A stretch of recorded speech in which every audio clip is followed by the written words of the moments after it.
এই ধরনের অঙ্ক আমরা আগেও দিয়েছি, আগে ক্ষেত্রফল সম্পর্কিত অঙ্ক দিয়েছি। এবার আমরা ক্ষেত্রফল এবং দ্রব্যমূল্যের দাম একসঙ্গে মিলায় অঙ্ক করব। একজন ব্যবসায়ী তার পণ্যের দাম 20% বাড়িয়ে দিলেন। এতে তার বিক্রি কমে যাওয়ায় তিনি পুনরায় 20% দাম কমিয়ে দিলেন। এতে তার প্রথম মূল্যের তুলনায় দাম কতটুকু কমলো বা বাড়লো। তবে এই ধরনের অঙ্ক করার জন্য আমরা a plus B plus A B by 100 এই সূত্র ব্যবহার করব। প্রথমবার বাড়া বা কমার জন্য এ কে ব্যবহার করব এবং দ্বিতীয়বার বাড়া বা কমার জন্য বি কে ব্যবহার করব। এবং বাড়লে আমরা সংখ্যার আগে প্লাস চিহ্ন বসাবো এবং কমলে সংখ্যাটার আগে আমরা মাইনাস চিহ্ন ব্যবহার করব। বাড়িয়ে দিলে অর্থাৎ প্লাস 20 লিখবো আমরা, তারপর সূত্রের প্লাস, পরবর্তীতে 20% কমিয়ে দিলে অর্থাৎ মাইনাস 20 ব্যবহার করব, পরবর্তীতে সূত্রের প্লাস বাই চিহ্ন।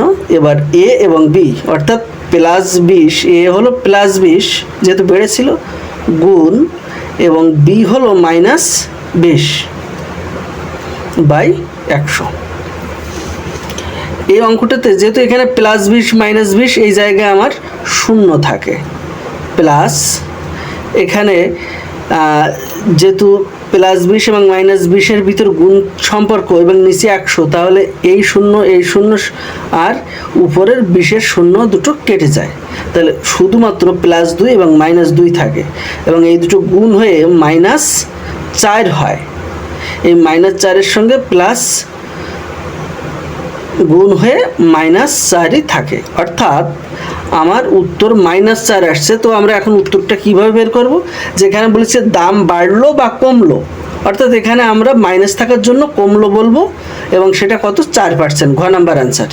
তো অঙ্ক ক্ষেত্রফল সম্পর্কিত, যে একটি আয়তক্ষেত্রের ক্ষেত্রফল 20% বাড়ানো হলো এবং প্রস্থ 10% হ্রাস করা হলে এর ক্ষেত্রফল শতকরা কতটুকু বৃদ্ধি পাবে। একইভাবে আমরা ব্যবহার করব যে দৈর্ঘ্য 20% বাড়ানো হয়েছে, এই অঙ্ক আমাদের হুবহু এই অঙ্কই আমাদের আগের ভিডিওতে দেওয়া আছে, আপনারা খুঁজে দেখতে পারবেন। এই ধরনের যত রকমের ক্ষেত্রফল হ্রাস বা বৃদ্ধি সম্পর্কিত অঙ্ক আছে। তো এখানে 20% বাড়ানো হয়েছে অর্থাৎ প্লাস 20 এবং 10% আবার হ্রাস করা হয়েছে, তার মানে মাইনাস 10। সূত্রের প্লাসটা ব্যবহার করতে পারি, না ব্যবহার করলেও এখানে হয়। তো প্লাস এখানে প্লাস 20 গুণ মাইনাস 10 বাই 100। এখানে প্লাস 20 আর মাইনাস 10 এখানে থাকে শুধুমাত্র প্লাস 10 থাকে। সূত্রের প্লাস এখান থেকে আমার 10 আসছে, যেহেতু প্লাস 20 এবং মাইনাস 20 বিয়োগ হয়ে 10 হয়। এখন প্লাস 20 আর মাইনাস 10 এখানে শূন্য কেটে যায়, এই শূন্য কেটে যায়, তো এখানে প্লাস 2 আর মাইনাস 1 গুণ হয়ে প্লাসে মাইনাসে মাইনাস 2। যদি আমাদের এখান থেকে বিয়োগ হয়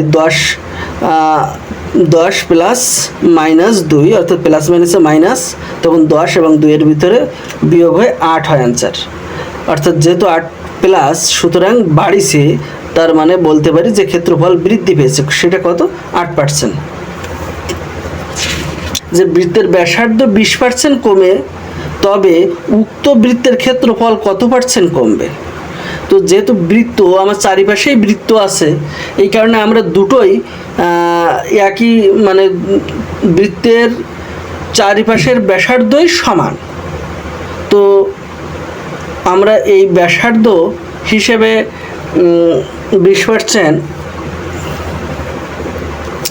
কোনো বৃত্তের ব্যাসার্ধ 20% কমে, তবে উক্ত বৃত্তের ক্ষেত্রফল কত % কমবে।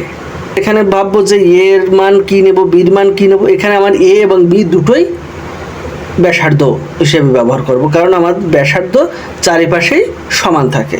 তো 20% কমে গেলে আমাদের এক পাশে কমলে আরেক পাশেও 20% কমে যাবে।